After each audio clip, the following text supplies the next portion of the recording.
शिव महापुराण की कथा कहती है कि इत्र की जो सुगंध है, इत्र की जो खुशबू है, वो थोड़े समय की है, पर जो अच्छे कर्म की सुगंध होती है,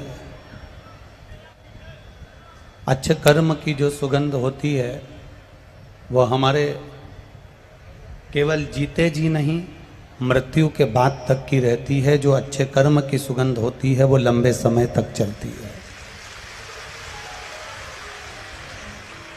इसलिए बार बार शिव महापुराण की कथा आपको वर्णन करती रही है। मत बुरे कर्म कर बंदे वरना पछताएगा, भगवान की आंखों से तू बच नहीं पाएगा, तू बच नहीं पाएगा। अरे ओ अज्ञानी मत करना गानी, अरे ओ अज्ञानी मत करना गानी। तेरे कर्म का फल भी तू ही पाएगा, जैसा किया तूने तेरे आगे आएगा। मत बुरे कर्म कर बंदे, मत बुरे कर्म कर बंदे, वरना पछताएगा, भगवान की आंखों से तू बच नहीं पाएगा, तू बच नहीं पाएगा। अरे ओ अज्ञानी मत करना गानी, अरे ओ अज्ञानी मत करना। इत्र हमने अगर शरीर पर लगा भी लिया, इत्र हमने अगर अपने कपड़ों पर लगा भी लिया, थोड़ा सा सुगंधित पदार्थ हमने अपने शरीर पर लगा भी लिया, तो ये सुगंधित पदार्थ की सुगंध थोड़े समय तक रहती है। पर इस मनुष्य शरीर को पाने के बाद अगर हमने जिंदगी में किसी भूखे को भोजन कराया है, प्यासे को पानी पिलाया है, किसी साधारण से साधारण व्यक्ति के लिए सहयोग प्रदान करा है, तो ये सुगंध तुम्हारे मरने के बाद तक रहती है। वो सुगंध को कोई भूल नहीं पाता। इसको कहते हैं अच्छे कर्म की सुगंध, इसको श्रेष्ठ कर्म की सुगंध कहते हैं, अच्छे कर्म की सुगंध कहते हैं।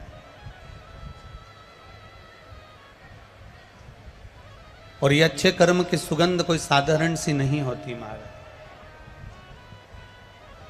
अच्छे कर्म की सुगंध आप अपने भक्ति के बल से बढ़ा सकते हो, अच्छे कर्म की सुगंध को आप अपने भजन के बल से बढ़ा सकते हो, अच्छे कर्म की सुगंध को किसी प्यासे को पानी पिलाकर बढ़ा सकते हो, अच्छे कर्म की सुगंध को आप किसी बीमार व्यक्ति को औषधि दिलाकर बढ़ा सकते हो। मनुष्य देह मिली है, मानव का शरीर मिला है, इस मानव के शरीर को जितने अच्छे कर्म में हम लगा सकते हैं उतने अच्छे कर्म में लगाने का प्रयास करो। और जब हम अच्छे कर्म में इसको लगाने का प्रयास करेंगे तो जीवन अपने आप हमारा अनुकूल और अच्छा होता चले जाएगा। एक बात अपनी जिंदगी में उतार कर रखिए, जो धन हमने कमाया है, जो धन हम कमाए हैं, जो धन हमने कमाया है, उसका भोग हम कर पाए ना कर पाए जरूरी नहीं। पता नहीं कि हमने जो धन कमाया, हमने जो संपदा कमाई, हमने जो वैभव कमाया, उसका भोग हम भोगेंगे कि ना भोगेंगे इसका पता नहीं है। पर शिव पुराण कहती है कि धन को कमाने में जो हमने कर्म किया है, धन को कमाने में हमने जो गलत कर्म किया है, ये पक्का है कि हम धन का भोग भोगें चाहे ना भोगें, पर हमने जो कर्म करा है उसका भोग तो हमको भोगना ही पड़ता है। उसको कोई दूसरा नहीं भोगेगा, उसको कोई दूसरा भोगने वाला नहीं होगा। अपने कर्म का भोग अपने को स्वयं भोगना। पति सोचे कि मेरे कर्म का भोग पत्नी भोग लेगी, या पत्नी सोचे कि मेरे कर्म का भोग पति भोग लेगा, या बच्चे सोचें कि मेरे कर्म का भोग मेरे माता पिता भोग लेंगे, या मेरे माता पिता के कर्म का भोग मेरे बच्चे भोग लेंगे। ना ना ना ना, शिव महापुराण की कथा कहती है आपके कर्म का भोग आपको भोगना है, दूसरे के कर्म का भोग दूसरे को भोगना है। हमने पहले भी कथा में कहा था, अगर छींक आ रही है, खांसी चल रही है, हमें छींक आ रही है, तो छींकना हमको पड़ेगा। आपको छींक आ रही और आप पास वाले से कह दो कि तू छींक दे, तो वो छींकेगा।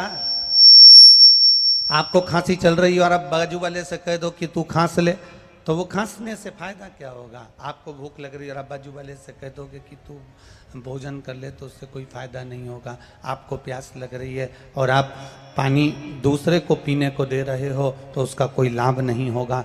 हमें अगर खांसी चली है, हमें अगर प्यास लगी है, हमें अगर छींक आई है, हमें अगर प्यास लगी, हमें अगर भूख लगी, तो भोजन हमें करना पड़ेगा। प्यास लगी, पानी हमको पीना पड़ेगा। खांसी चली, खांसना हमको पड़ेगा। हमारे कर्म की गति को भोगना भी हमको पड़ेगा, कोई दूसरा नहीं भोगेगा, कोई दूसरा भोगने को तैयार नहीं होगा। आप बस इतना जरूर निवेदन करेंगे, इतना जरूर कहना चाहेंगे, इतना जरूर प्रार्थना करना चाहेंगे कि जब मौका मिले, जब समय मिले, तब प्रयास करो कि भगवान की भक्ति की ओर अग्रणी हो।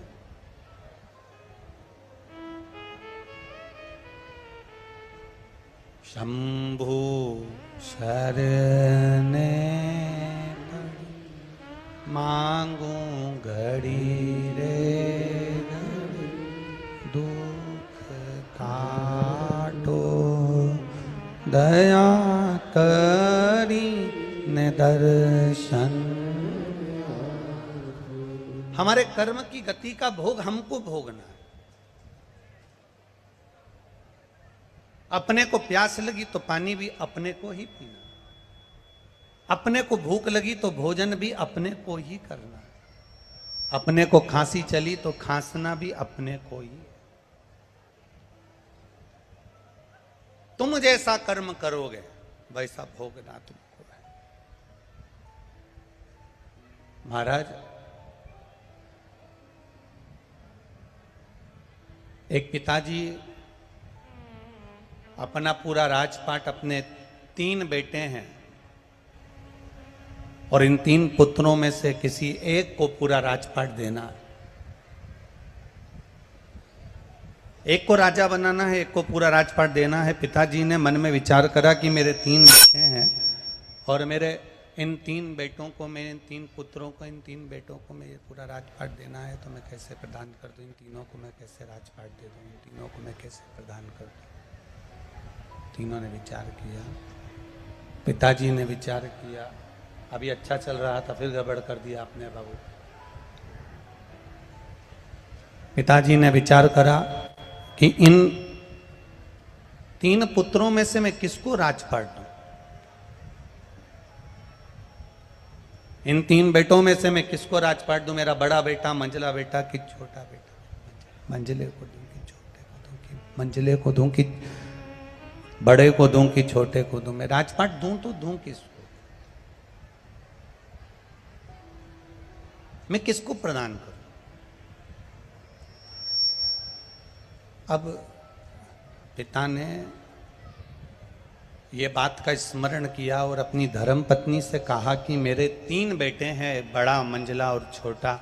इन तीनों में से मैं अपने राज्य का पूरा राजपाट किसके माथे करूं कि मैं एकदम फ्री हो जाऊं और बेटा इस राजपाट को संभाल ले, बेटा इस राजपाट को जान ले। मैं किसको राजपाट दे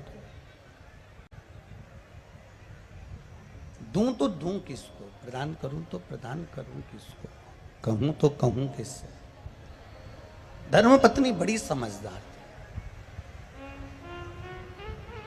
और धर्मपत्नी इतनी समझदार थी कि धर्मपत्नी ने अपने पति से कहा कि एक काम करो, ये राजपाट आप एक काम करो, अपने गुरु जी से पूछो और आप अपने गुरु के पास जाओ, अपने गुरु जी के पास जाकर विनय करो, निवेदन करो और उनसे पूछो कि ये मैं राजपाट बड़े बेटों को दूं, मंझले बेटे को दूं कि छोटे बेटे को दूं।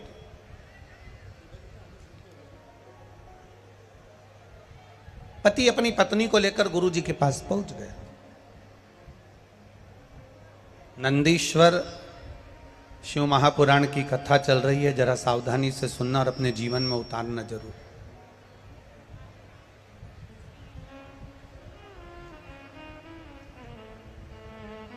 जितने लोग खड़े हैं उनसे निवेदन है, जहां जगह मिल जाए वहां बैठ जाओ। कल हमने जजमान परिवार को भी बोला था, कार्यकर्ताओं को भी बोला था कि पंडाल बढ़ा देना, पर पंडाल नहीं बढ़ा। उसके लिए हम क्षमा मांगते हैं आप लोगों से, हम क्षमा मांगते हैं कि आपका पंडाल नहीं बढ़ा। उसके लिए हम इस व्यासपीठ से क्षमा मांगते हैं कि आप लोगों के बैठने की व्यवस्था नहीं कर पाए। और आपसे निवेदन है कि जहां जगह मिल जाए, भले पंडाल के बाहर, आप जहां जगह मिले वहां बैठ जाइए। और बाहर से आने वाले अतिथियों से निवेदन है, अगर यहाँ पंडाल नहीं बढ़ रहा है तो आप अपने घर से आस्था चैनल पर कथा सुनिए। और अगर आ रहे हो तो अपने साथ में एक छाता या एक चादर लेकर आना, जिसको पकड़कर आप आराम से कथा श्रवण कर सकें।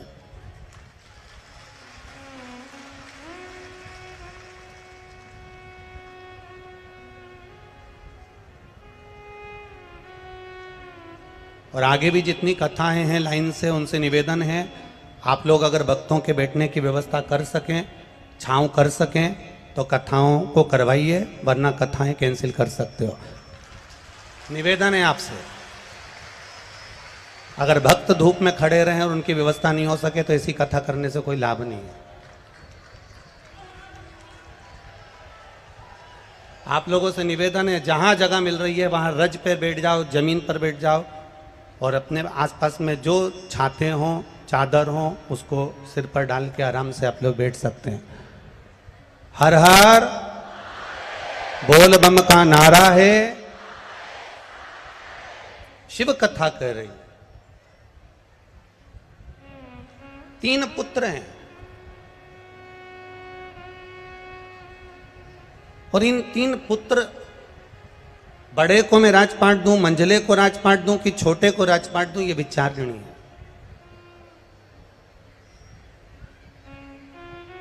गुरु जी के पास पहुंचे। गुरुदेव, एक निवेदन आपसे, मेरे 3 बेटे हैं, इन 3 बेटों में से मैं किसको राजपाट दूं आप बता दीजिए। आप निवेदन मेरा स्वीकार कर लीजिए।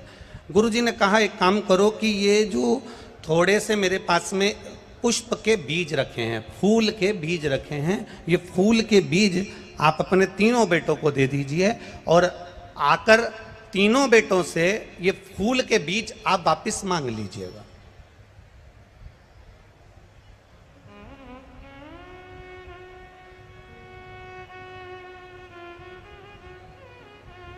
अगर ये फूल के बीज आप सुबह आप जाओ तीर्थ करने के लिए, 8 महीना, 15 दिन, 20 दिन, 1 साल, 9 महीना, 6 महीना आप तीर्थ कर कर जब आना, तो ये फूल के जो बीज आप अपने 3 बेटों को दोगे, उनसे आप मांग लेना,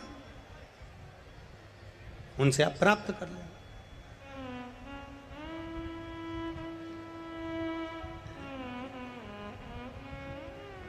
अब गुरु जी से फूल के बीज लेकर पिताजी अपने बेटों के पास पहुंच गए और अपने पुत्रों के पास पहुंचकर उन्होंने कहा कि ये पुष्प के बीज हैं बेटा, तुम तीनों रख लो। मैं जब तीर्थ कर कर आऊंगा 8 महीने बाद, मैं आपसे ये तीनों से ये बीज ले लूंगा। बस इतना ये बीज आप संभाल कर रखना और उसको संजो कर रखना, संभाल के रखना। तीनों बेटों ने बीज रख लिए। पिताजी 8 महीने के बाद जब वापिस लौट कर आए और 8 महीने के बाद जब पिताजी लौट कर आते हैं और लौट कर आने के बाद उन्होंने बड़े बेटे से पूछा, बेटा हमने आपको फूल के बीज दिए थे, पुष्प के बीज दिए थे, वो कहाँ हैं? बड़े बेटे ने पिताजी का हाथ पकड़ा और हाथ पकड़कर ले जाकर तिजोरी के सामने खड़ा कर दिया। पिताजी को कहा, पिताजी मैंने आपके फूल के बीजों को संभाल कर रखा था, क्योंकि आपने कहा था कि ये बीज संभाल कर रखना, मैं तुमसे आकर लूँगा, तुमसे प्राप्त करूँगा। और जो पिताजी को तिजोरी के सामने खड़ा करा कि ये सामने जो तिजोरी है ना पिताजी, मैंने इसमें बीजों को संभाल कर रख दिया, वो बीज कहीं नहीं जा सकते। और पिताजी ने जैसे ही अलमारी को खोला, तिजोरी को खोला, उसमें से बीज सड़ चुके थे और उसकी बदबू बाहर आ रही थी। बदबू जब बाहर आ रही थी तब पिताजी ने कहा, बेटा ये बीज तो सड़ गए, किसी काम के नहीं, इस बीज को रखने से कौन सा फायदा था, तुमने संभाल कर रख नहीं पाए, ये बीज बेकार हो गए। अब मंझले बेटे से कहा, हमने तुम्हें बीज दिए थे फूल के, वो बीज कहाँ गए? मंझला बेटा कहता है, पिताजी उस बीज की कीमत अच्छी मिल रही थी, मैंने बेच दिए, अब आपको अगर बीज चाहिए तो मैं तुरंत बाजार से खरीद कर ला कर दे देता हूं। छोटे बेटे से कहा, आपको बीज दिए थे वो कहाँ हैं? छोटे बेटे ने कहा, पिताजी आपने जो बीज दिए थे वो बीज, चलो मैं बताता हूं कहाँ है। हाथ पकड़कर ले गए, घर के पीछे खेत में बीज जमीन में डाल दिए गए, पानी सींचकर पौधे बड़े हो गए, चारों तरफ फूल ही फूल उस बीज से लगे हुए थे। पिताजी से कहा, पिताजी आपके दिए हुए बीज को मैंने 1000 गुना कर दिया, आपके दिए हुए बीज को मैंने 1000 गुना कर दिया, लाखों गुना कर दिया, करोड़ों गुना कर दिया। ये बीज बस पिता समझ गए कि ना बड़े को देना है, ना मंझले को देना है, छोटे को अपनी सत्ता प्रदान कर देना है। शास्त्र कहता है, भगवान ने ये संपूर्ण जो हमारा जीवन दिया है, मनुष्य की देह दी है, मानव का शरीर दिया है, ये बीज रूपी जो मानव का शरीर दिया है, ये कोई साधारण नहीं दिया। इस बीज के महत्व को समझो, इस मानव के शरीर के महत्व को समझो। बड़ा नहीं समझ पाया, उसे तिजोरी में बंद कर दिया। इस शरीर को हम ढक कर रखे, बांध कर रखे, संभाल कर रखे, क्रीम पाउडर स्नो लगा कर रखे, साबुन में धो धो कर रखा, ये शरीर आखिरी में बेकार ही हो गया। फिर इस कई लोगों ने इस शरीर को बेच तक दिया, ये शरीर को ले जाकर गलत कर्म में लगा दिया, आड़े टेढ़े कार्य में लगा दिया, ये शरीर बेकार होता चले गया। फिर तीसरा था, इसने इस बीज को पृथ्वी में बो दिया और फूल प्रकट कर लिया, अर्थात संसार के हित के लिए इस शरीर को लगा दिया, तो चारों तरफ पुष्प ही पुष्प की सुगंध फैलती चली। इस बीज की सुगंध संपूर्ण ब्रह्मांड में फैलती चली गई। आज अगर ये कथा खगड़िया बिहार में हो रही है और गोस्वामी परिवार करा रहा है, तो इनके परिवार की जो सुगंध है, इस बीज की जो सुगंध है, वो संपूर्ण ब्रह्मांड को सुगंधित करने वाली है, संपूर्ण ब्रह्मांड को आनंदित करने वाली है।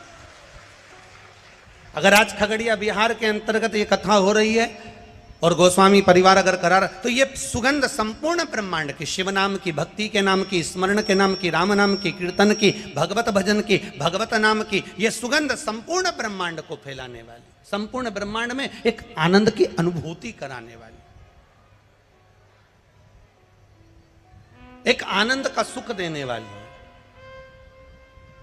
शिव कथा कह रही है। हम जितना अच्छा देख सकते हैं उतना अच्छा देखें। होता है,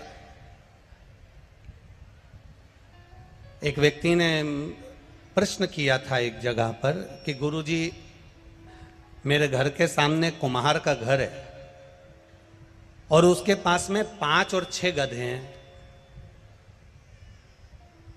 एक व्यक्ति ने प्रश्न किया, मेरे घर के सामने कुम्हार का घर है और उसके पास में 5-6 गधे हैं, मैं जब सवेरे दरवाजा खोलता हूं, ब्रह्म मुहूर्त में दरवाजा खोलता हूं, सुबह का जब दरवाजा खोलता हूं, तो मेरा रोज प्रतिदिन गधों को देखना होता है।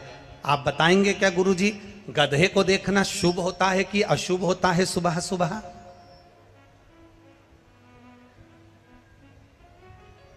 मैं सुबह से दरवाजा खोलता हूं, मेरे घर के सामने कुम्हार रहता है, उसके पास में 5-6 गधे हैं। मैं सुबह से जब दरवाजा खोलता हूं तो सबसे पहले दरवाजा खोलते से ही गधों का दर्शन होता है।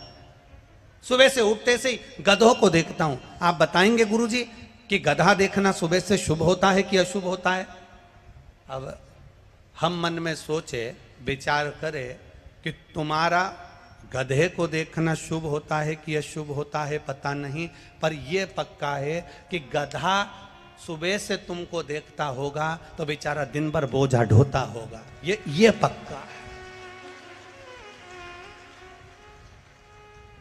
हम विचार कर रहे हैं, हम ये विचार कर रहे हैं कि हम ये कार्य करेंगे शुभ होगा कि अशुभ होगा। शिव महापुराण की कथा कहती है भजन करने का कोई समय नहीं होता, स्मरण करने का कोई समय नहीं होता। आप भगवान को एक लोटा जल चढ़ा रहे हो, कई माताएं पूछती है हम ये वाले सोमवार से पशुपति व्रत करेंगे तो शुभ होगा कि अशुभ होगा, हम अधिक मास के महीने में पशुपति व्रत करेंगे तो शुभ होगा कि अशुभ होगा, हम सावन के महीने में पशुपति व्रत करेंगे शुभ होगा कि अशुभ होगा, हम इस सोमवार से पशुपति व्रत करेंगे शुभ होगा कि अशुभ होगा। शिव महापुराण की कथा वर्णन करती है सोमवार का व्रत, शंकर भगवान का स्मरण, शंकर भगवान की भक्ति और शंकर भगवान पर एक लोटा जल चढ़ाना या पशुपति व्रत आप कोई से भी सोमवार से प्रारंभ कर सकते हो। सब दिन शुभ है मेरे बाबा के, सारे दिन मेरे महादेव के सब दिन शुभ माने गए। एक भी दिन ऐसा नहीं है कि महादेव के लिए गलत हो, एक भी दिन ऐसा नहीं जो महादेव के लिए गलत। आप अगर भजन कर रहे हो, आप अगर स्मरण कर रहे हो, आप अगर मंत्र जाप कर रहे हो, आप अगर नाम जाप कर रहे हो, तो उसमें समय का पाबंदी नहीं कि आपने 2 घंटा भजन करा, 3 घंटा भजन करा, 4 घंटा भजन करा, स्मरण करा, मैंने 15 मिनट भजन करा। ना ना ना ना, शिव महापुराण की कथा कहती है आप जब समय मिले, जैसा समय मिले, जैसा पल मिले, जैसी घड़ी मिले, जैसा नक्षत्र मिले, जैसा आपको अच्छा लगे वैसे अपने जिंदगी में करते चलो। और आप अपने कर्म को करते हुए जब भगवान का नाम लेते हुए आगे बढ़ोगे तो ये निश्चित है वो कर्म तुम्हारा फलेगा और तुमको उसका फल अवश्य प्राप्त होगा, ये निश्चित था। मैंने तेरे ही भरोसे बाबा, तेरे ही भरोसे हवा बिच उड़ती जावांगी, बाबा डोर हथो छड़ी नामे कटी जागी, भोले मैं तेरी पतंग, शंभो मैं तेरी। हम अपने कर्म को करें और कर्म करते करते भगवत भजन की ओर अग्रणी। एक पत्र आया, देखिए, ज्यादा पत्र तो हम पढ़ नहीं पाए, बहुत सारे रखे हैं, पर कुछ पत्र जो पढ़े हैं।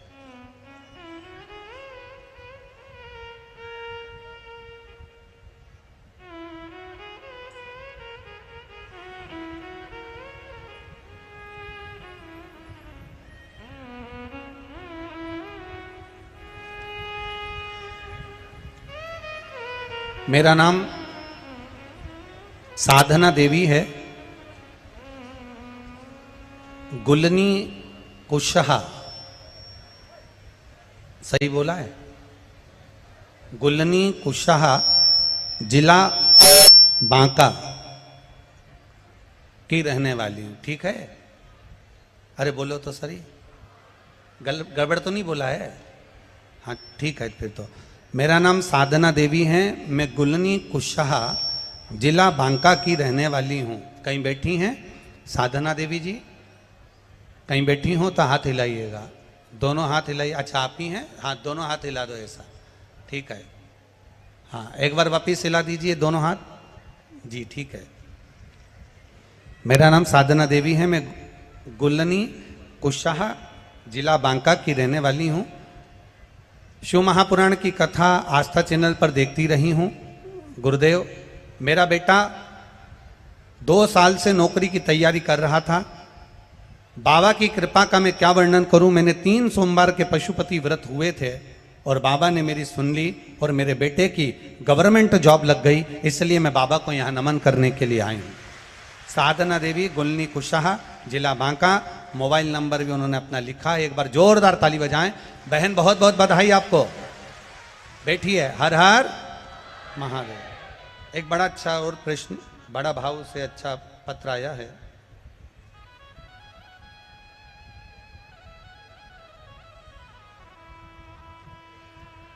रानी चतुर्वेदी पटना बिहार से हैं, जिनका मोबाइल नंबर ये लिखा है।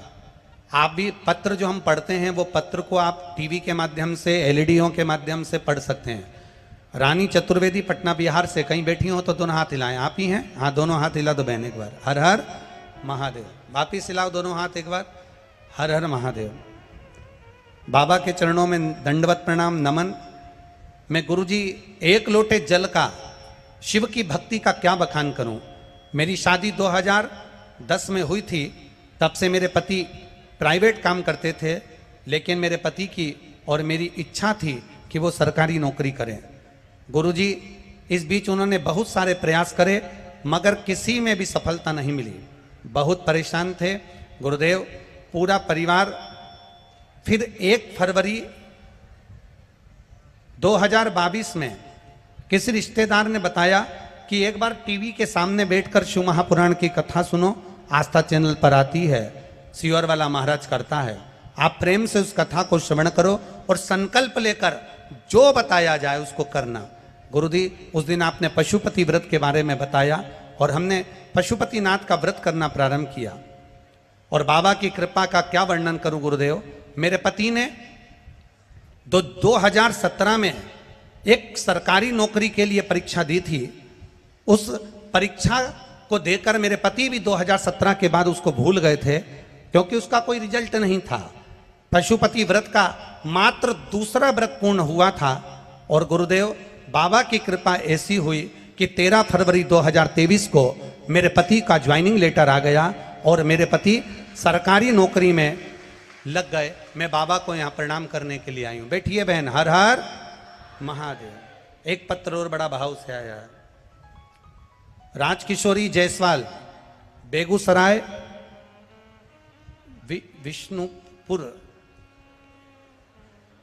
विष्णुपुर, ठीक है? हाँ, मोबाइल नंबर भी जिनका लिखा है राजकिशोरी जायसवाल। कहीं बैठी हैं? हाथ हिलाइएगा। अगर कहीं बैठी हो तो दोनों हाथ इस तरह से हिला दीजिएगा। आप ही हैं? दोनों हाथ हिला दो एक बार। हाँ जी। हर हर महादेव। आपको बहुत बहुत बधाई। पहले तो राजकुमारी जायसवाल, गुरुजी में शिव शंकर की कथा का 1 लोटे जल और शिव महापुराण के पशुपति व्रत का मैं क्या वर्णन करूं। मेरी जिंदगी संघर्षपूर्ण निकली है गुरुदेव। मेरी एक ही आंख है, मेरी रोशनी नहीं है, वह भी एक आंख महादेव की कृपा से ही बची हुई है। गुरुदेव मेरे पति को 2 बार रेलवे में नौकरी का चांस मिलना था, पर पास नहीं हो पाए, लग नहीं पाए। हम बहुत दुखी रहते थे, करें क्या। आखिरी में पति की तो नौकरी नहीं लगी, पर बच्चा पढ़ लिख कर बड़ा हुआ और उसने पढ़ाई की तैयारी करी। पढ़ते पढ़ते उसने नौकरी की भी तैयारी करना प्रारंभ करी। गुरुदेव कहीं पर भी रिजल्ट उसका अच्छा नहीं आता था और वो हर रिजल्ट में पीछे हट जाता था। एक बार किसी के कहने पर हमने टीवी पर आपकी कथा सुनना प्रारंभ करा और आपने पशुपति व्रत के बारे में 1 लोटा जल शिवजी को चढ़ाने के बारे में कहा। मैंने मेरे बेटे से जल चढ़वाना प्रारंभ करा, बेलपत्री खाने का कहा और एग्जाम देने का कहा। बाबा की कृपा ऐसी हुई गुरुदेव, पशुपतिनाथ का 5 व्रत पूर्ण हुए और केवल 1 हफ्ता ही पूरा हुआ था और मेरे बेटे का रिजल्ट आ गया और वो असिस्टेंट लोको पायलट पद पर नियुक्त हो गए। मैं बाबा को यहाँ प्रणाम करने के लिए आई हूँ। ये शिव कृपा। बैठिए बहन, बहुत बहुत बधाई आपको। हर हर। शिव कृपा इसी को कर। आप लोग आए हो, बहुत दूर से आए हो, बहुत दूर से आए। कोई 200, 300, 400, 500 किलोमीटर दूर से आया है। धूप, गर्मी, साधन ना साधन, आप आए बहुत दूर दूर से आए, पर इतना विचार जरूर रखना। आवाज बढ़ाओ, थोड़ा बेस कम करो। इतना भरोसा जरूर रखना कि अगर आप बाबा के दरवाजे पर आए हो, शिव महापुराण की कथा श्रवण करने के लिए आए हो, भगवान की अविरल भक्ति को धारण करने के लिए आए हो, तो ये विश्वास मान कर चलना कि बाबा खाली नहीं भेजेगा, झोली भरकर जरूर भेजेगा।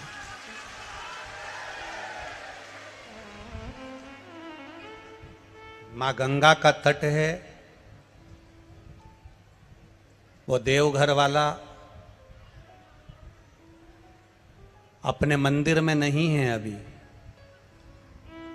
वो देवघर वाला भी यहीं खगड़िया बिहार में आ गया है 7 दिन के लिए। वो मंदिर में नहीं है, उसको मालूम है कि मैं मंदिर में कैसे रुक सकता हूं जब मेरे भक्त सब यहां पर हैं, मेरे भक्त यहां बैठे हैं, मेरे भक्त यहां पहुंचे हैं, तो वो मंदिर में कैसे बैठ सकता, कैसे बैठे।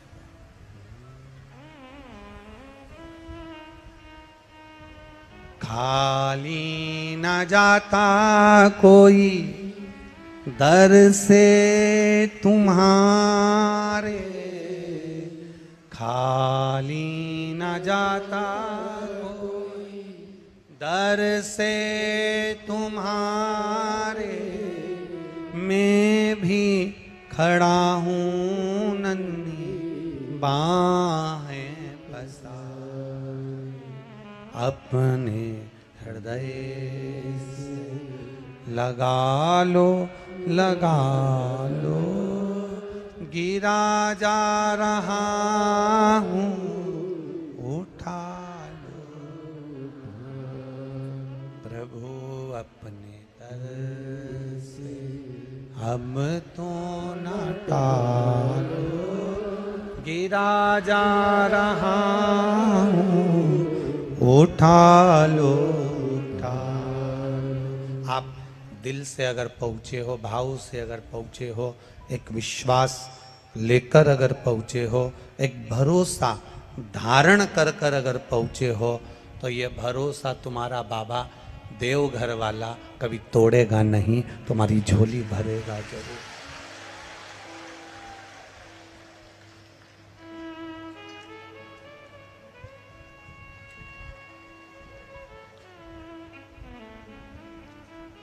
कहे ना, देवघर वाले हो,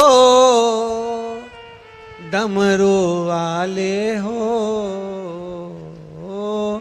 देवघर वाले हो। खड़े मत हो, अभी हम भजन ना गा रहे हैं, बैठ जाओ, बैठ जाओ, बैठ जाओ, बैठ जाओ।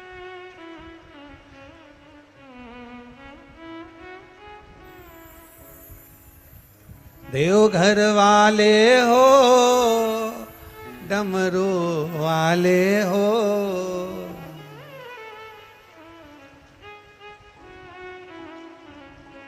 ओ मेरा दिल तुझ पे कुर्बान, ओ देवघर वाले हो, अब तो हो जा मेहरबान, ओ डमरू। बाबा के चरणारविंद का स्मरण करते हुए, भगवान का भजन करते हुए, भगवान की भक्ति को धारण करते हुए, हम जिस भजन को करते हैं, हम जिसका स्मरण करते हैं, 3 घंटा कथा होती है 2 बजे से 5 बजे तक, जगह संभालना होती है सुबह 6 बजे से 2 बजे तक, और चलो तो चलो जगह संभाल कर बैठना, फिर बैठे बैठे भगवत भजन करना, स्मरण करना, दिन भर भगवान की अविरल भक्ति में डूबे रहना, कोई सहजता नहीं है महाराज। शिव महापुराण की कथा चाहे आप टीवी पर आस्था चैनल पर सुन रहे हो, चाहे फेसबुक यूट्यूब पर सुन रहे हो, मोबाइल पर सुन रहे हो, चाहे पंडाल में सुन रहे हो, जितने लोग टीवी पर कथा सुनने वाले हैं, इनको भी 2 बजे का तैयारी रहती है। जल्दी कथा काम कर लूँ, 2 बजे कथा सुनूंगे, जल्दी से काम कर लूँ, 2 बजे कथा आएगी, टीवी पर कथा सुनूंगे, मोबाइल पर कथा सुनूंगे, अभी कथा चालू होने वाली है, बस सुनने बैठूंगे। ये चित्त वृत्ति में कथा उसकी समाही होती है।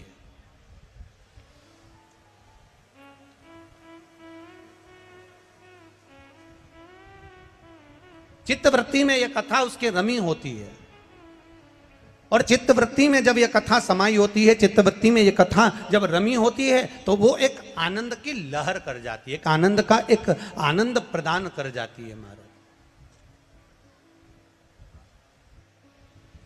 और देखी है जब से ये तस्वीर तेरी, ये बात छोटा वाला बंद कर दो, पीछे से हिट मार रहा है इसलिए दोनों बंद कर। देखी है जब से ये तस्वीर तेरी, तब से बदल गई है ओ देवघर वाले हो, डमरू वाले हो, देवघर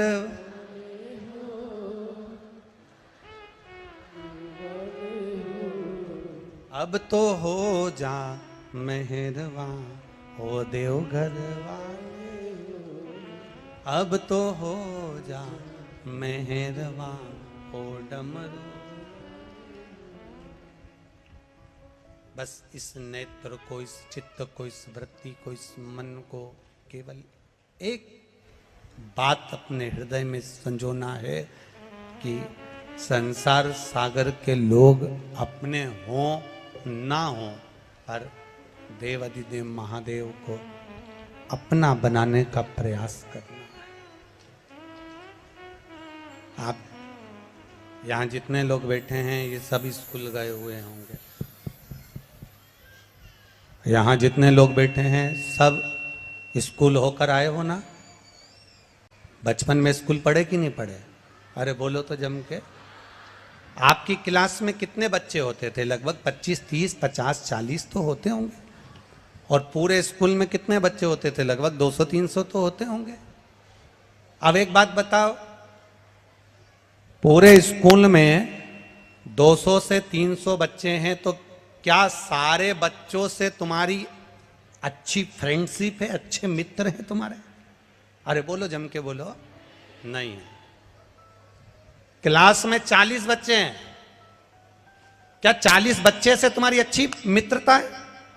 बोलो बोलो जम के। नहीं है।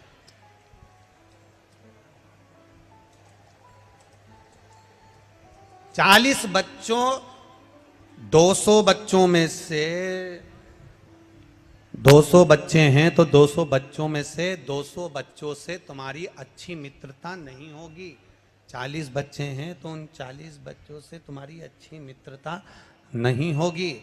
पर उन 239 बच्चों में से कोई 2-4 बच्चे ऐसे होंगे, कोई 2-4 तुम्हारे मित्र ऐसे होंगे उन 200 में से, उन 40 में से, जिससे तुम्हारी ऐसी मित्रता हो। इसको ऊंचा कर दो, थोड़ी सी ऊंचा करो। उन 200 में से 40 में से कुछ बच्चे ऐसे होंगे जिनसे तुम्हारी ऐसी मित्रता हुई कि उन मित्रता के चलते बचपन से लेकर आज तक वो मित्रता तुम्हारी चल रही है और वो आखिरी तक चलती रहेगी। वो मित्रता तुम्हारी समाप्त नहीं।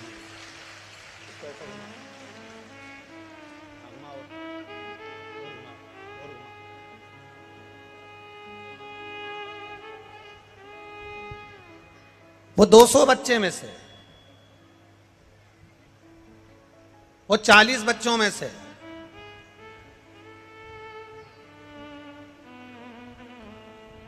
किसी 2-4 बच्चों से ऐसी मित्रता होगी जो तुम्हारी बचपन से लेकर आखिरी तक वो मित्रता चलती है।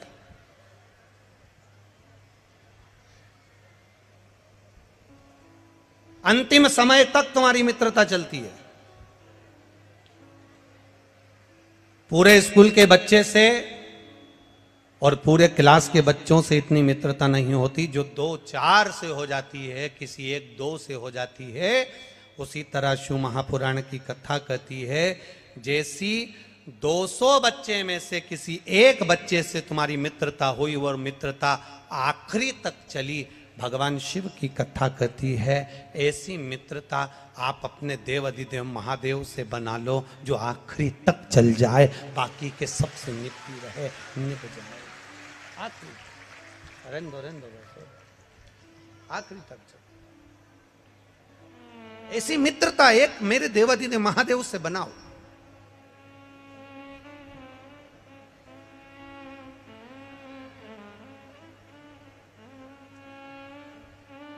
और जो मित्रता तुम्हारी एक समय की नहीं, तुम्हारी मित्रता ये जीवन पर्यांत चले, अंतिम क्षण तक चले।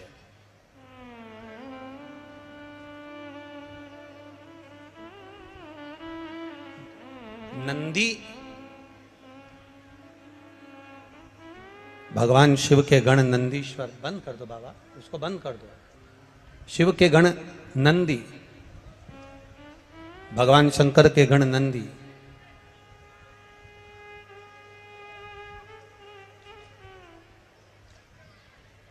केवल एक नंदी भगवान शंकर के वाहन नहीं है।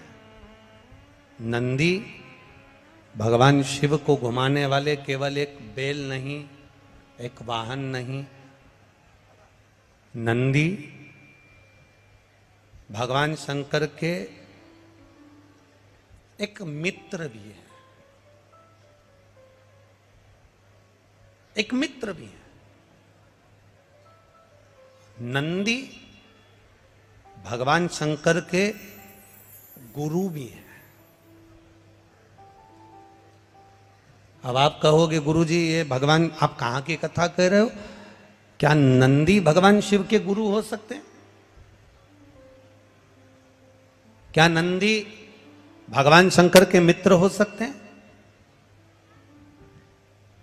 नंदी भगवान शंकर के मित्र भी हैं, नंदी भगवान शंकर के गुरु भी हैं, नंदी भगवान शंकर के पुत्र भी हैं, नंदी भगवान शंकर का अवतार भी हैं, और नंदी भगवान शंकर के वाहन भी हैं, और नंदी भगवान शंकर के गण भी हैं। सब कुछ नंदी में समाहित, सब कुछ। अगर गुरु ना होते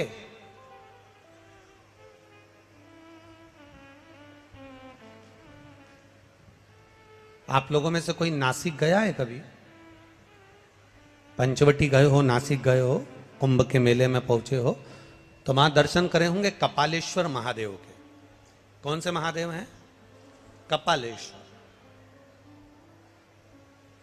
कपालेश्वर महादेव। वो कपालेश्वर महादेव,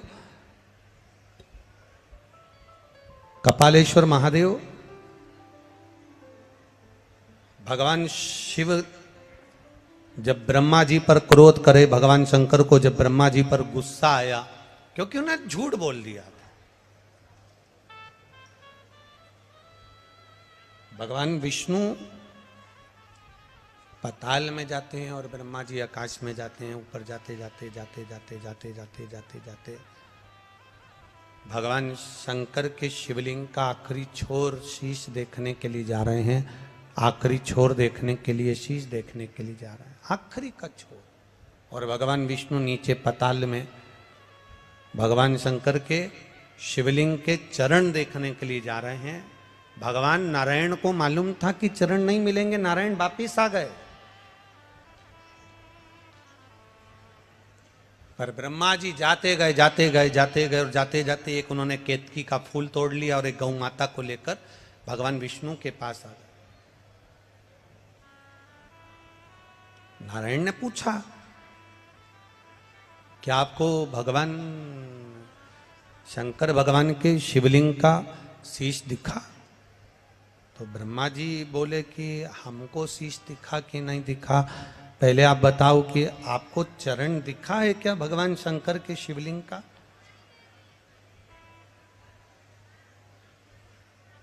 भगवान शंकर के शिवलिंग का चरण कहीं नजर आया क्या आपको? तब भगवान विष्णु ने कहा कि हमको चरण नहीं दिखा। सत्य कह दिया, सत्य बोल दिया।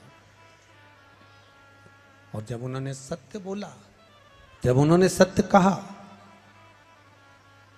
तो भगवान नारायण का एक नाम हो गया सत्य नारायण।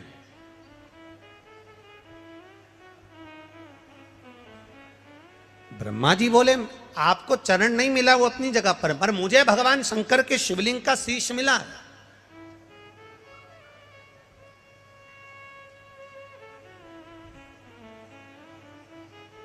ये दुनिया का पहला शिवलिंग जिसको ब्रह्मा और भगवान विष्णु ने प्रकट किया था, और वो महाशिवरात्रि के दिन प्रकट हुआ था।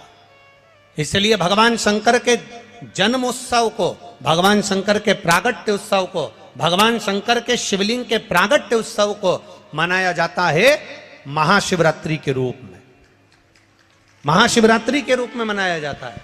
और महाशिवरात्रि के रूप में जब हम भगवान शंकर का जन्म उत्सव मनाते हैं, प्रागट्य उत्सव मनाते हैं, हाँ, दुनिया के लोग शिवरात्रि को भगवान शंकर के विवाह के रूप में मनाते हैं कि शिव और पार्वती का विवाह हुआ था। पर शिव महापुराण, लिंग पुराण, स्कंद पुराण, नर्मदा पुराण, ब्रह्म वैवर्त पुराण, ये सारी पुराणे वर्णन करती है कि भगवान शंकर का शिवलिंग की उत्पत्ति शिवरात्रि के दिन हुई थी।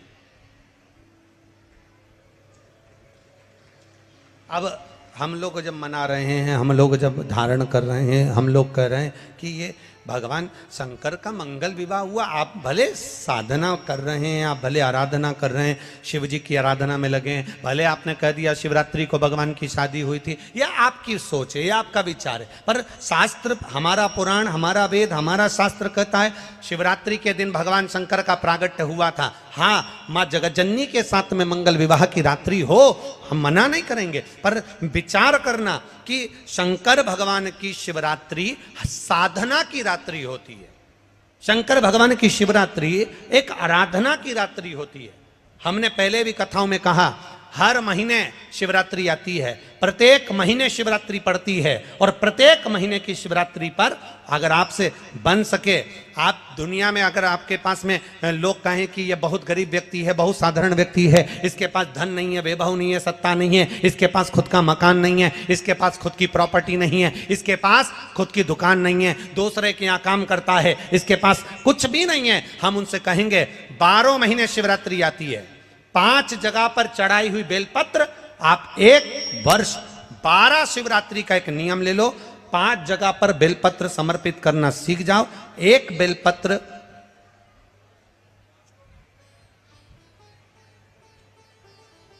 ये शिवलिंग, ये जलाधारी, बहुत ध्यान से देखना, ये चरण जहां से जल नीचे गिरता है, गणेश जी का स्थान, कार्तिकेय जी का स्थान, ये हस्तकमल, माता पार्वती जी का हाथ हस्तकमल, शिवलिंग, भगवान शंकर का स्थान।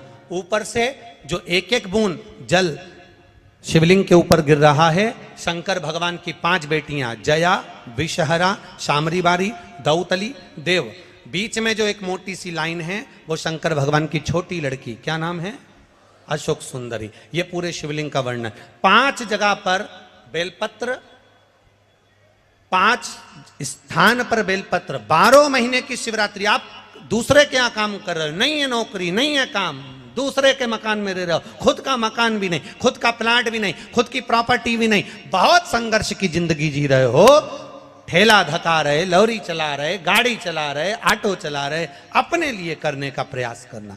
घर में जितने सदस्य हैं, 12 महीने शिवरात्रि आती है, एक बेलपत्र अशोक सुंदरी वाली जगह पर, डंडी का मुंह नीचे की ओर, दूसरी बेलपत्र माता पार्वती जी के हस्त कमल पर। ये 2 पत्ती जो होती है, इस पत्ती के 2 भाग शिवलिंग के बीच में हो। तीसरी बेलपत्र भगवान शंकर के शिवलिंग पर, डंडी का भाग आपके विपरीत दिशा में हो, विपरीत दिशा में। चौथी बेलपत्र भगवान शंकर का जहां से जल बहकर जाता है, जमीन पर जो जल बहता है, जमीन पे से जो जल बहकर जाता है, चौथी बेलपत्र उस जमीन के जल पर जहां से वो पानी बहकर जा रहा है, पूरे शिवलिंग को छोड़कर जहां से पानी जमीन पर बहकर जा रहा है उस स्थान पर। और 5वीं बेलपत्र नंदी का जो पांव ऊपर उठा हुआ है, उस पांव के पास में 5वीं बेलपत्र समर्पित करना।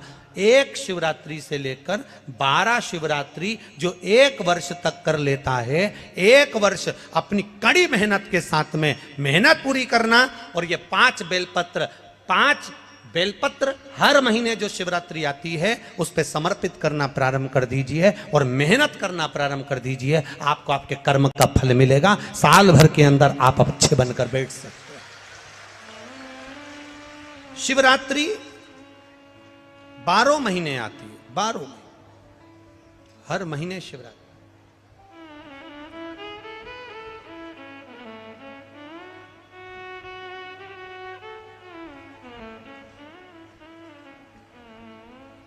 और महाराज जब वो कृपा करता है तो कोई साधारण नहीं करता। आपको पहले भी कथाओं में कहा, आपको पहले भी वर्णन किया, आपको पहले भी निवेदन किया, आपको पहले भी कहा है, देवता देते हैं तो पल्ला झाड़ कर देते हैं, देवता देते हैं तो पल्ला झाड़ कर देते हैं, और मेरा देवघर वाला देता है तो छप्पर फाड़ कर देता। मेरा देव अधिदेव महादेव देता है तो छप्पर फाड़ कर देता है। कोई साधारणता में मेरा बाबा कभी नहीं देता, साधारणता में मेरा बाबा देता ही नहीं।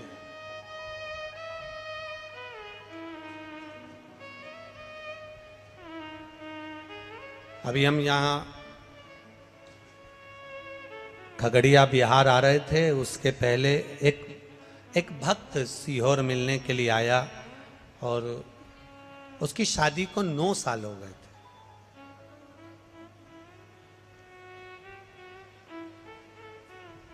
और टीवी के माध्यम से कथा सुनकर उसने सफेद आंकड़े की जड़ का प्रयोग करा था और 9 वर्ष शादी को हो गए थे, संतान में।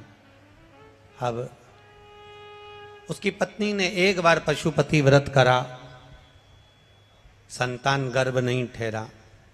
दूसरी बार उसने फिर 1-2 महीना छोड़कर फिर पशुपति व्रत करा, गर्भ नहीं ठहरा। तीसरी बार फिर पशुपति व्रत करा, गर्भ नहीं ठहरा। चौथी बार पशुपति व्रत करने के लिए आतुर हुई और बाबा की कृपा, पहला सोमवार पूरा हुआ और डॉक्टर ने बोला कि तुम्हारा गर्भ ठहर गया। डॉक्टर बोले तुम्हारा गर्भ ठहर गया। यहीं ऊपर एक कुर्सी ला दो उनकी।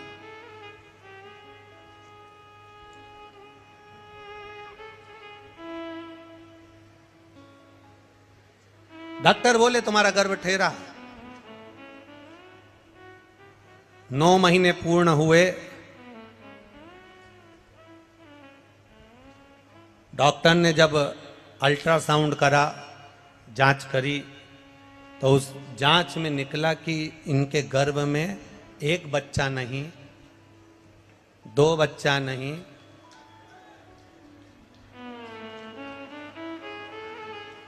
माला दे दो, माला माला दो।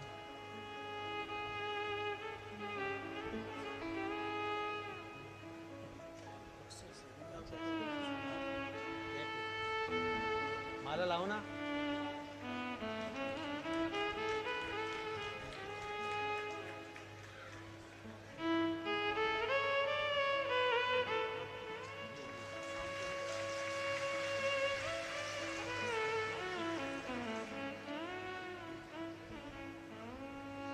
जब गर्भ की जांच हुई और अल्ट्रासाउंड कराया, सोनोग्राफी कराई, तो मालूम पड़ा इनके गर्भ में 1 बच्चा नहीं, 2 बच्चे नहीं, 3 बच्चे गर्भ के अंदर हैं। अब बड़ा आश्चर्य हुआ। जो मां थी जिसका गर्भ ठहरा था वो बेचारी घबरा गई। अब करें तो करें क्या, क्या करा जाए। आखिरी में पति ने कह दिया तो चिंता मत कर। सीहोर वाला महाराज कहता है सारी समस्या का हल 1 लोटा जल। शिव जी को 1 लोटा जल चढ़ाएंगे, रोज पिएंगे। डॉक्टर ने कहा है 3-3 बच्चे हैं, इनका ग्रोथ होना बड़ा कठिन है। पूरे 9 महीने जल चढ़ाकर दोनों पति पत्नी पैदल मंदिर तक जाना, जल चढ़ाना, पीना, और बाबा की कृपा से गर्भ से 3 पुत्रों ने जन्म लिया। शिव की कृपा।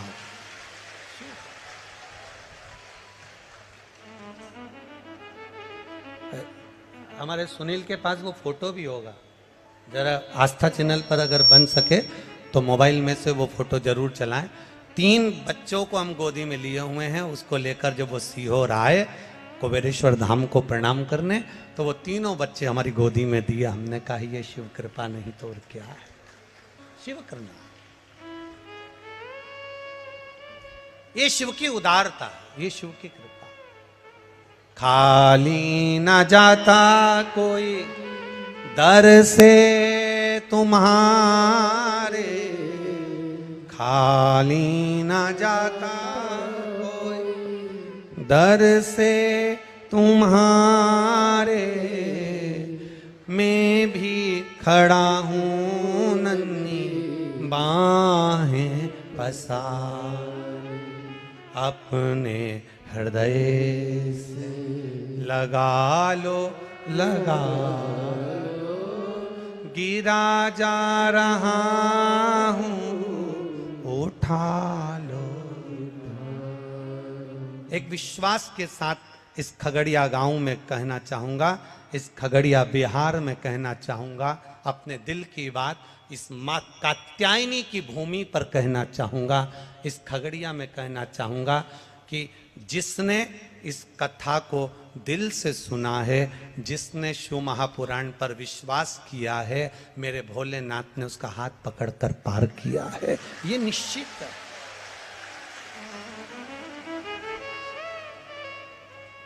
आप अगर वो सुनील दिखाना बाबू, कैमरे से प्रयास करना कि उसको चैनल पर दिखाया जाए, तीनों बच्चों के फोटो एक विश्वास के साथ में, एक एनर्जी के साथ में, एक बल के साथ में, अग्रण्यता हो।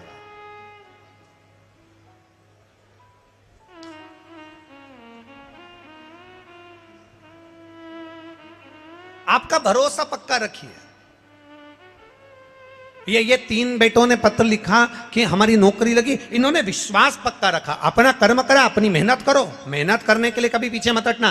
गीता जी में भगवान कृष्ण कहते हैं मेहनत से पीछे मत हटो, कर्म करते रहो। शंकर भगवान नंदी को ज्ञान देते हैं तो कहते हैं मेहनत करो, कर्म से पीछे मत हटो। भगवान शंकर ने भस्मासुर को जब ज्ञान दिया, सोने का कंकण दिया, तब कह दिया कर्म करना। भगवान शंकर ने लंकाधिपति रावण को जब सब कुछ प्रदान करा तो कह दिया अपना कर्म से पीछे मत हटना। भगवान शंकर कर्म कहने करने का वर्णन करते हैं, मेरा शिव कर्म को प्रधान मानता है, कर्म करो और कर्म के साथ में विश्वास पक्का रखो। जब हमारा विश्वास, जब हमारी दृढ़ता पक्की होगी तो ये निश्चित है हमें शिव तत्व प्राप्त होगा और हम जो चाहेंगे वो मेरा भोलेनाथ प्रदान कर देगा। ये शिव तत्व की प्राप्ति तब हो जाती है।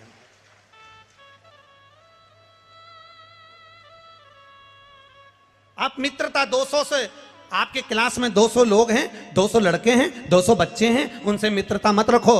2-1 से मित्रता पूरी होगी। 40 बच्चे हैं, 1-2 से मित्रता पूरी होगी। उसी तरह संसार में ना जाने कितनों से मिलना होगा, पर एक मिलन मेरे महादेव से ऐसा मित्रता कर रखना कि बाबा के ऊपर सब छोड़ देना कि अब तेरे ऊपर छोड़कर चल रही हूं।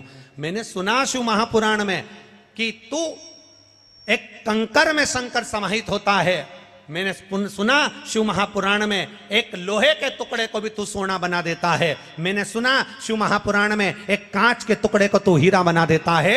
मैंने सुना शिव महापुराण में कि 12 शिवरात्रि का जो वर्णन है करा, 12 शिवरात्रि का जो स्मरण करा, 5 बेलपत्र का जो वर्णन किया, वो बेलपत्र का मैं भी उसको चढ़ाना प्रारंभ करूं। 12 शिवरात्रि पूरी होगी, मेरा देव अधिदेव महादेव सुनेगा जरूर और मेरी झोली भरेगा जरूर। अब इसमें एक नियम भारी है, वो नियम का स्मरण करना कि नियम कैसा चाहिए। आप कर्जे में हो गए, परेशान हो गए, टेंशन में आ गए, जिंदगी बेकार सी लग रही है, निवेदन है मेहनत करना। जो काम को कर रहे हो, जो दुकान लगा रहे हो, जो कार्य कर रहे हो, ठेला चला रहे हो, ऑटो चला रहे हो, चलाते रहो, पर उसके साथ में बाबा पर भरोसा रखो। इसमें एक नियम भारी है। कौन सा नियम?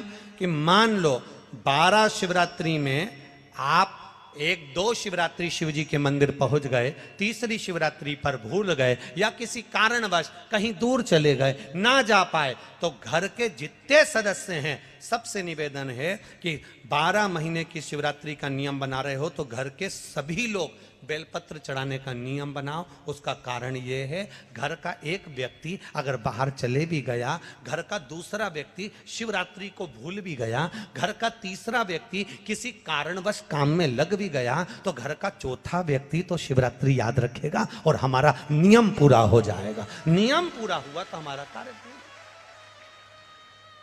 हम उस नियम को पूरा करें, हम उस कार्य को पूरा करें।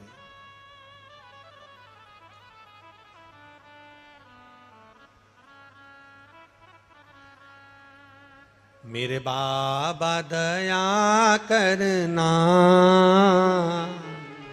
मैं तेरे भरोसे हूँ। भोले बाबा दया करना, मैं तेरे भरोसे हूँ। ना घर के ना परिवार के, मेरे बाबा दया करना, मैं तेरे भरोसे। मेरे बाबा दया करना, मैं तेरे भरोसे। ना इनके भरोसे हूँ, ना उनके भरोसे हूँ, ना इनके भरोसे हूँ, ना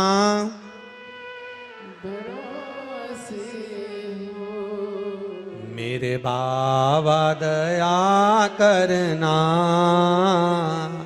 मैं तेरे भरोसे हूँ। मेरे बाबा दया करना, मैं तेरे भरोसे। हम उसके सहारे रहें, हम उसके भरोसे रहें। जब हमारा विश्वास दृढ़ होगा, 5 बेलपत्र के नियम को जब हम समझ जाएंगे, हमारी जिंदगी सार्थक हो जाएगी, हमारा जीवन धन्य हो जाए।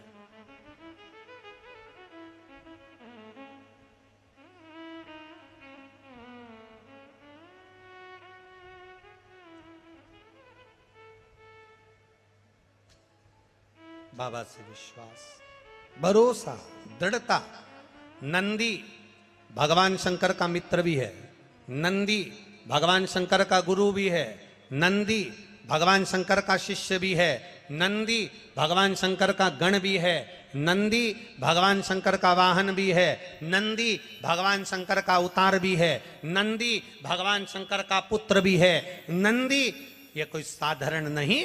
जिस नाम को नंदीश्वर शिव महापुराण को हम सुन रहे हैं, इसको समझना जरूरी है। शंकर भगवान ने नंदी को एक बार गुरु भी माना है।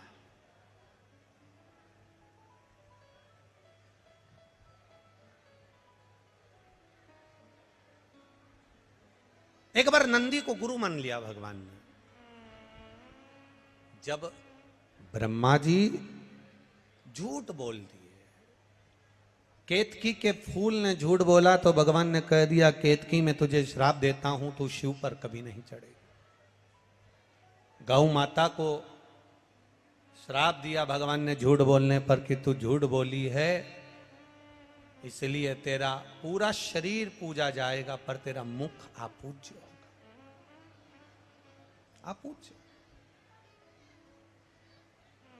अब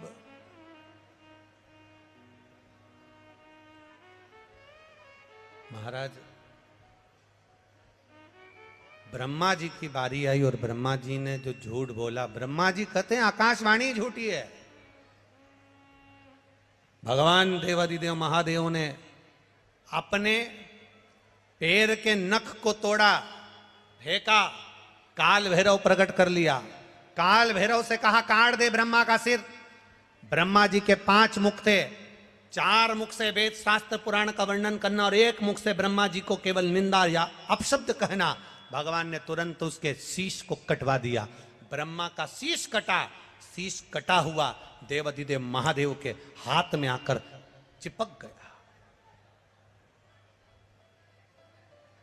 ब्रह्मा के शीश कटने की हत्या देवादिदेव महादेव पर लग गई।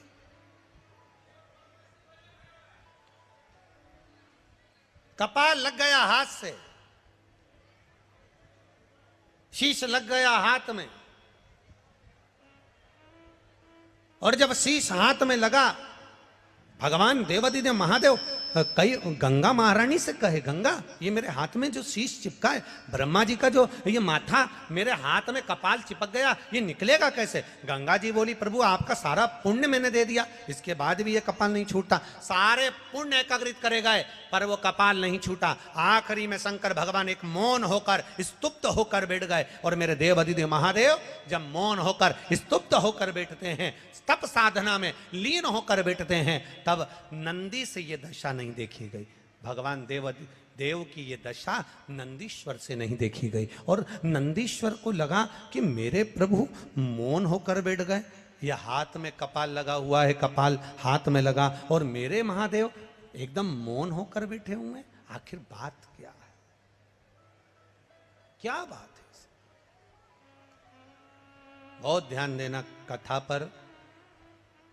500-500 रुपये, 1000-1000 रुपये का किराया लगाकर, ऑटो गाड़ी में खर्चा कर कर, 200-200, 500-500 रुपये टिकट लगाकर आप इतनी दूर कथा को सुनने के लिए आए हो। 10 रुपये के पानी के पाउच या 20 रुपये की पानी की बोतल के चक्कर में कथा मत छोड़ देना, इतना ध्यान रखना।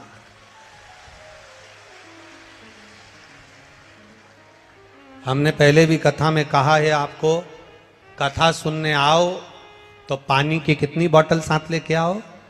जम के बोलो जरा। पानी की 2 बोतल अपने साथ में लेकर आओ, एक अपने लिए और एक अपने पास में जो बैठा हो, जिसको अपन नहीं पहचानते, नहीं जानते, और उसको प्यास लगे तो पानी दे दो। अपने बैग में 4 बिस्कुट के पुड़े डाल लाओ, 2-4 टॉफी डाल लाओ। अगर किसी को लगे, बच्चे हैं, बड़े हैं, भूखा है, प्यासा है, बैग में से निकाल कर दे दो।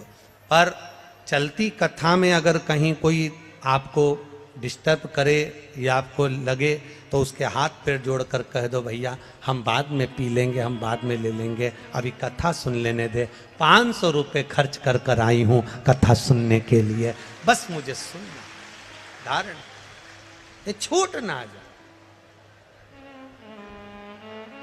बहुत बहुत ये गोस्वामी परिवार ने अगर कथा करवाई है तो ये साधारणता नहीं है।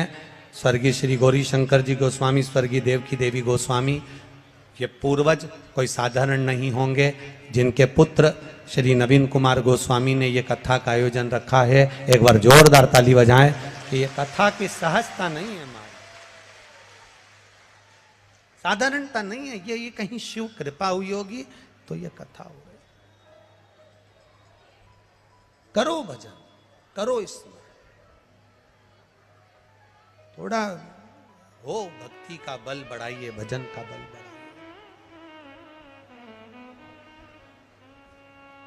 हाथ में कपाल चिपका है, ब्रह्मा जी का कटा हुआ शीश चिपका है,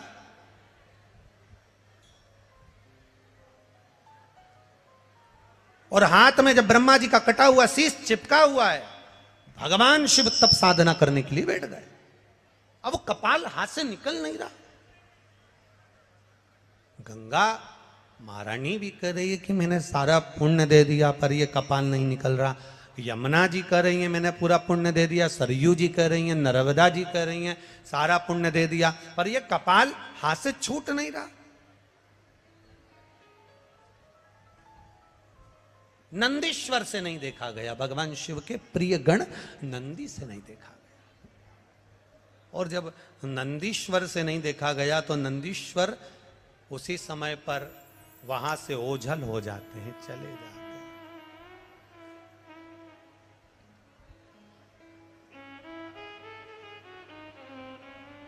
नंदीश्वर ओझल,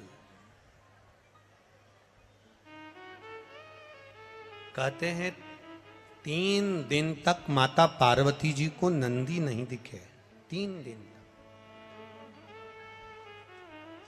अब जब 3 दिन तक माता पार्वती जी को नंदी नजर नहीं आ रहे, 3 दिन तक माता पार्वती जी को नंदीश्वर नहीं दिखे, तो पार्वती जी के हृदय में भाव आया कि नंदीश्वर गए कहाँ आके।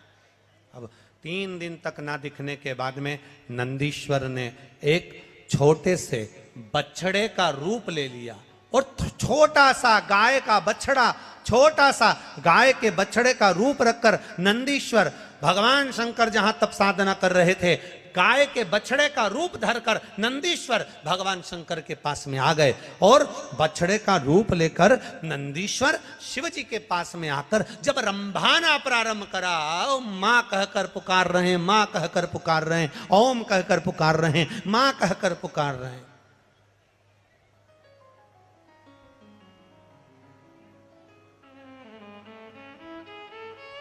आप लोगों के यहां पर जो लोग गाय को पालते हैं, गौ माता की सेवा करते हैं, उनके घर में बछड़ा होता है, तो बछड़ा जब चिल्लाता है ना, तो उसके बोलने में एक शब्द निकलता, ओम। क्या शब्द निकलता है? ओम। ओमा, ऐसा शब्द निकलता है। सुना है कि नहीं सुना? आप लोगों ने सुना है ना? गाय का बछड़ा जब चिल्लाता है, ओम कर कर चिल्लाता है, ओमा मां, ऐसा शब्द कर कर जब चिल्लाता है तो उसमें ओम का नाद होता है, ओम का नाद। अब बछड़े ने चिल्लाना प्रारंभ करा और बछड़ा जैसे जैसे चिल्लाया, शंकर भगवान तप साधना में डूबे थे और देवाधिदेव महादेव जब तप साधना में डूबे हुए और बछड़ा चिल्ला रहा है, जम के आवाज लगा रहा, मां मां मां चिल्ला रहा है, बहुत तेज तेज चिल्ला रहा है, शिव जी के नेत्र खुल गए, तप साधना टूट गई। भगवान शंकर की जब तप साधना टूटी,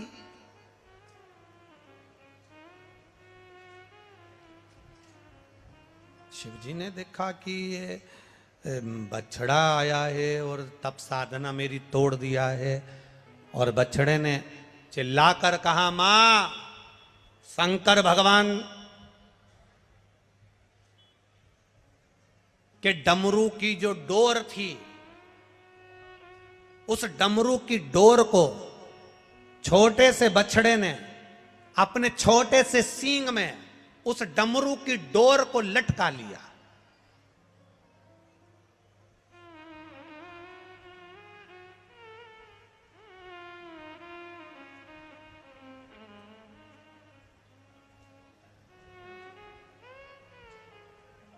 डमरू की डोर को अपने छोटे से सींग में लटका लिया और डमरू को लेकर मेरे उस छोटा सा बछड़ा भागते भागते भागते भागते जा रहा, छोटा सा बछड़ा।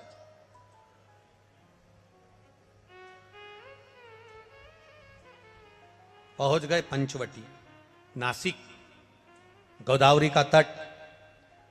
और मां गोदावरी के तट पर जैसे ही वो बछड़ा पहुंचा, शंकर भगवान के डमरू को बछड़े ने वहां गिरा दिया। और बछड़े ने वहां गिराया जहां डमरू गिरा, गिरते से ही गोदावरी के तट पर मेरे शंकर भगवान तप साधना करने के लिए बैठे। गोदावरी का स्नान करा, स्नान कर कर मेरे महादेव जैसे ही बैठे, मात्र कुछ क्षण बीते थे और वहां बैठकर जब शंकर भगवान ने जैसे ही आराधना करना प्रारंभ करी, साधना करना प्रारंभ करी, हाथ में चिपका हुआ ब्रह्मा जी का कटा हुआ कपाल, सिर हाथ से नीचे गिर गया। हाथ से जैसे कपाल छूटा, तब वहां शंकर भगवान कपालेश्वर महादेव के रूप में विराजमान हो गए। कपालेश्वर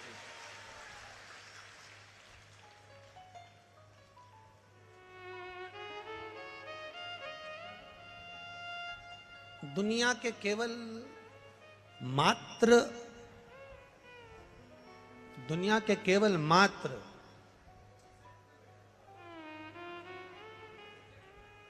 केवल 2 या 3 मंदिर ऐसे हैं जिस मंदिर में शंकर जी के सामने नंदी नहीं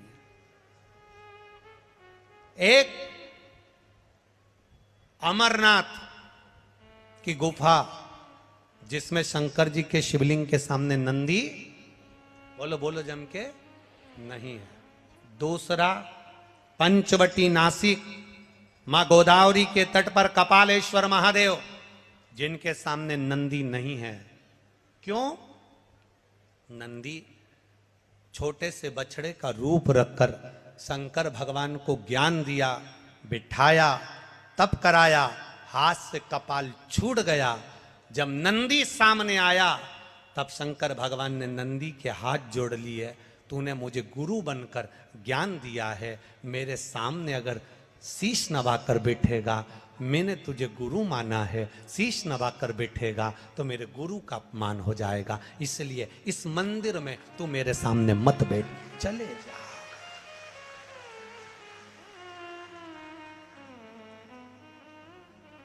नासिक का पंचवटी में कपालेश्वर महादेव गोदावरी के तट पर एक ऐसा मंदिर, भारत की भूमि का वो सिद्ध मंदिर जहां पर भगवान शंकर अपने नंदी को सामने नहीं रखते हैं, क्योंकि मैंने इसको गुरु माना है और गुरु ज्ञान दिया, इसलिए मुझे गोदावरी के तट तक पहुंचा दिया। गुरु ने ज्ञान दिया तो यहां तक पहुंचा।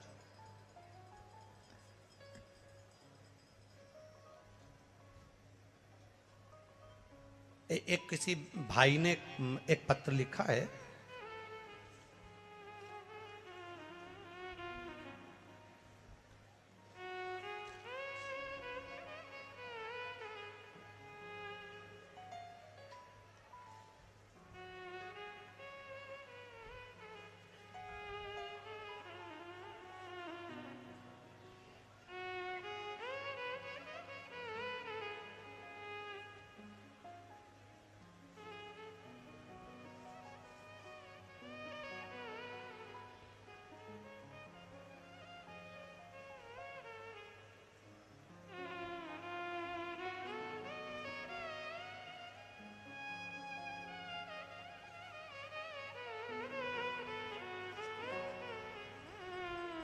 मैं राजकुमार साव लखीसराय बिहार, लखीसराय ठीक है। मैं राजकुमार साव मामा ट्रांसपोर्ट लखीसराय बिहार, मेरा मोबाइल नंबर ये है। गुरुजी कहीं बैठे हैं मामा ट्रांसपोर्ट वाले? लखीसराय बिहार से आए, आप ही हैं? दोनों हाथ हिला दो ऐसे, हर हर महादेव। आपने बड़ा सुंदर कहा गुरुजी, एक पान लाया हूं, एक सुपारी लाया हूं और आपको निमंत्रण देने आया हूं कि एक कथा देवघर में होना चाहिए।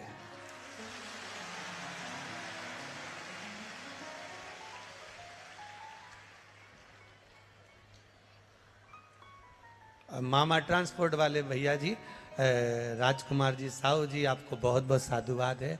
हमने अभी कथा के शुरू में कहा था कि देवघर में बाबा जी नहीं है अभी हाल, 7 दिन यहीं है। हमको लगता है तुम्हें उसी ने भेजा है, तो ये तो उसकी कृपा है देवघर वाले की, और वो बुलाएगा, और आपके रूप में अगर उसने बुलाया है तो कहीं ना कहीं जरूर आएंगे और बाबा को शिव पुराण की कथा अवश्य सुनाएंगे। ये शिव विराजिए, हर हर सहजता नहीं है।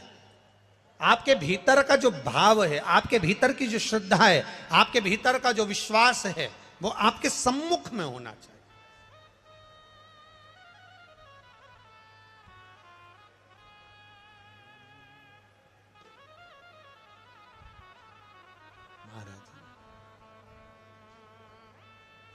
देखी है जब से ये तस्वीर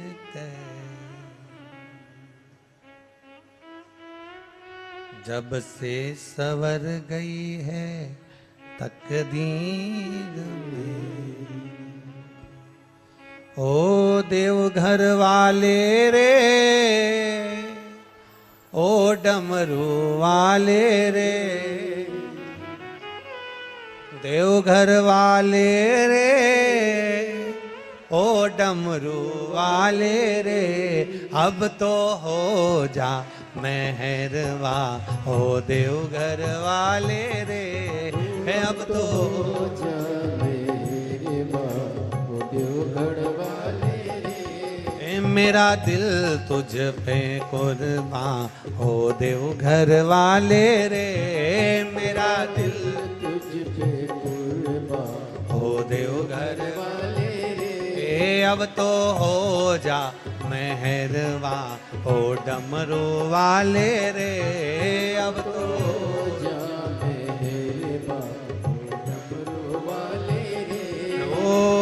देवघर वाले रे, ओ डमरू वाले रे, देवघर वाले रे, ओ डमरू वाले रे।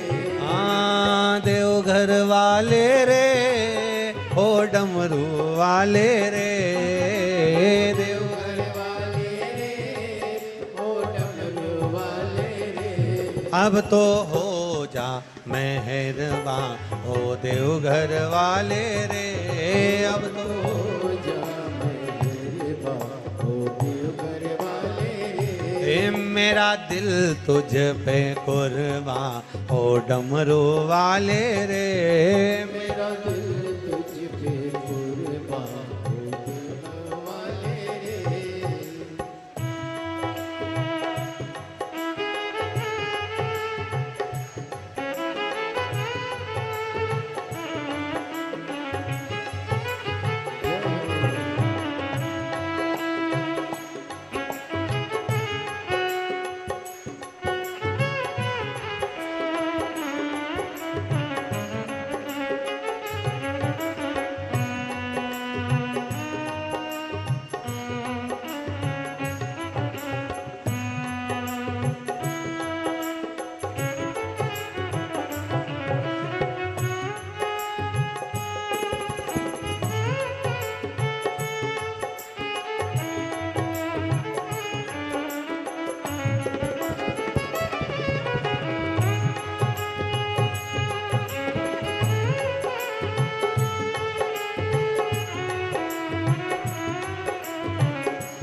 डमरू वाले रे, ओ देवघर वाले रे, ओ डमरू वाले रे, देवघर वाले रे, ओ डमरू वाले रे।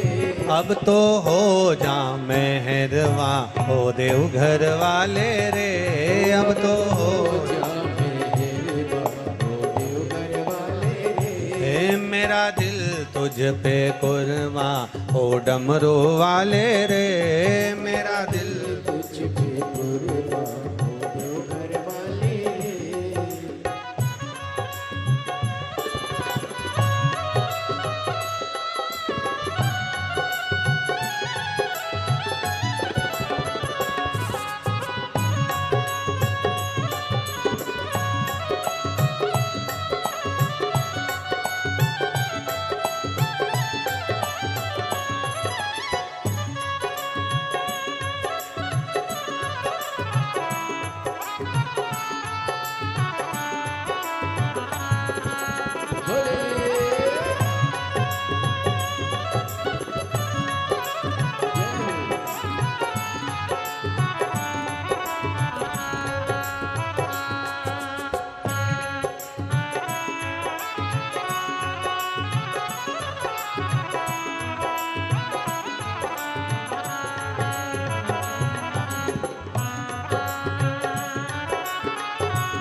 देवघर वाले रे, ओ डमरू वाले रे, देवघर वाले रे, ओ डमरू वाले रे, ओ देवघर वाले रे, ओ डमरू वाले रे, देवघर वाले रे, ओ डमरू वाले रे। मेरा दिल तुझ पे कुर्बा, ओ देवघर वाले रे, मेरा दिल अब तो हो जा मेहरवा, ओ देवघर वाले रे, अब तो हो जा